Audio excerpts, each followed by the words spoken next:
Alright, if you guys could please turn to Unit 4, Polynomial and Rational Functions. This is the standard form for a polynomial function. And this is the standard form of a power function, okay?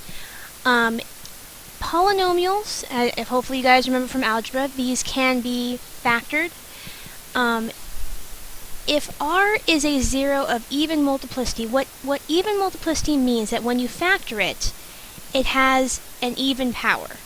Okay?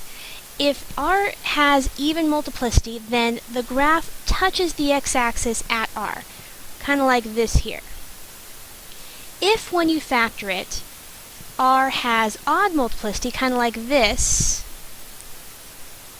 then the graph crosses the x-axis at r, as shown here. Turning points are the places in the graph where the graph changes direction. So for example, this graph has 1, 2 turning points. This graph has 1, 2, 3 turning points. If a polynomial has a degree of n, then it has at most n minus 1 turning points. And if a polynomial has n minus 1 turning points, then it has a degree of at least n. The n behavior, where's my cursor? The n behavior of a polynomial resembles the n behavior of the power function that is like its very first term, the term with the highest degree. Okay? Oop. Ratios of integers are called rational numbers. Similarly, ratios of polynomial functions are called rational functions. A rational function is a function in this form where p and q are polynomial functions and q is not the zero polynomial. The domain of a rational function is the set of all real numbers except those for which the denominator q is 0. When it comes to asymptotes, an asymptote is an invisible line that a graph gets closer and closer and closer to, but never actually touches or crosses. Okay?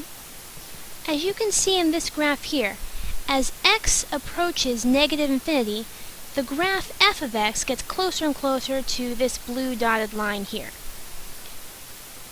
This notation is how you indicate this.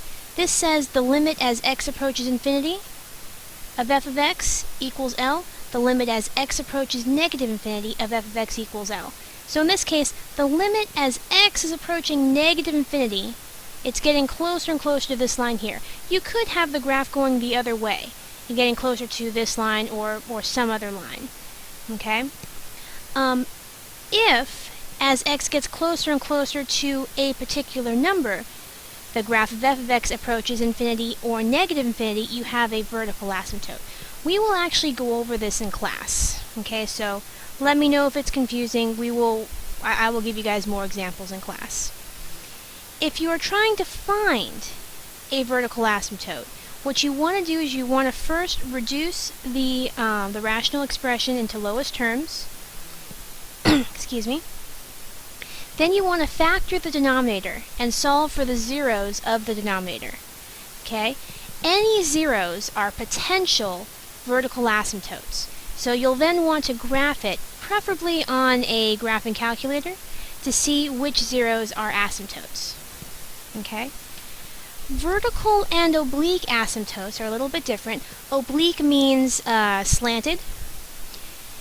If you have a rational expression where n is the degree of the numerator and m is the degree of the denominator, if n is less than m, then r is a proper rational function and the graph of r will have the horizontal asymptote y equals 0, basically the x-axis.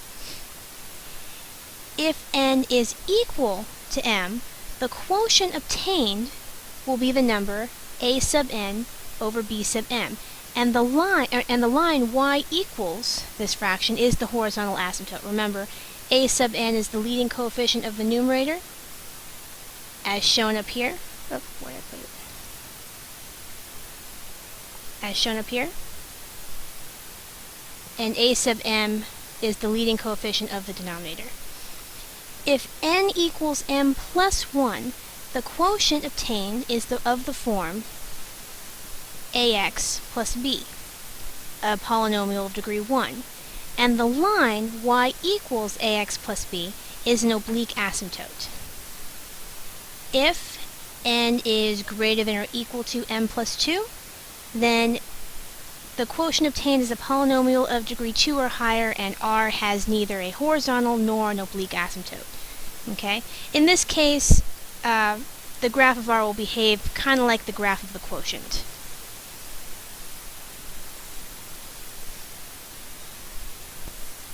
Hopefully you guys remember long division and synthetic division.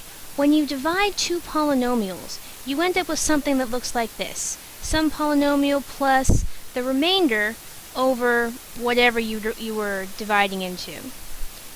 The remainder theorem states that if all you're looking for is the remainder of some division problem, if f of x is divided by x minus c, then the remainder is just f of c. You could just plug in this into the function, and that would give you the remainder. The factor theorem has two parts. Basically says if c is a factor, or actually, if f of c equals 0, then x minus c is a factor. Or, if x minus c is a factor, then f of c equals 0.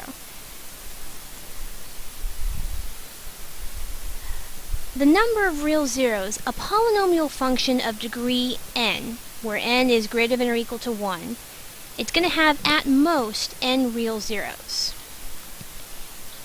The number of positive real zeros will equal the number of sign changes of f of x, or it'll be less an even number.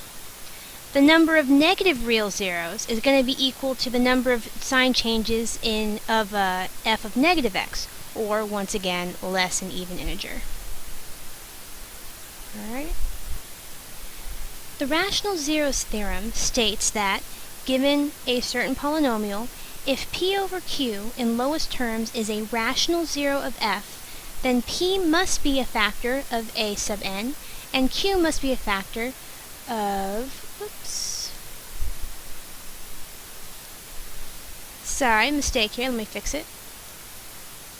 There we go. Okay, this should be a sub naught. Okay, p is a factor of a sub naught, and or a sub 0, and q is a factor. Q must be a factor of a sub n. This is actually a theorem that we will be using for a number of problems in class. Okay. A couple other theorems. Every polynomial function with real coefficients can be uniquely factored into a product of linear factors and or irreducible quadratic factors. Okay? A polynomial function with real coefficients of odd degree will always have at least one real zero. Okay. A positive number m is a bound on the zeros of a polynomial if every zero lies between negative m and m. Okay? So if you're trying to find the bounds on the zeros of a particular polynomial, you can use this formula here. A bound m on the zeros of f is going to be the smaller of these two numbers. Basically, the maximum number of the absolute values of all the coefficients, or 1 plus the maximum number between all the coefficients. The intermediate value theorem basically states that if you have a is less than b, and a and b have opposite signs, f of a and f of b have opposite signs, that means one is positive and one is negative, then at some point the graph has to cross the x-axis, which means there has to be at least one real zero between, or at least one zero between a and b. Okay?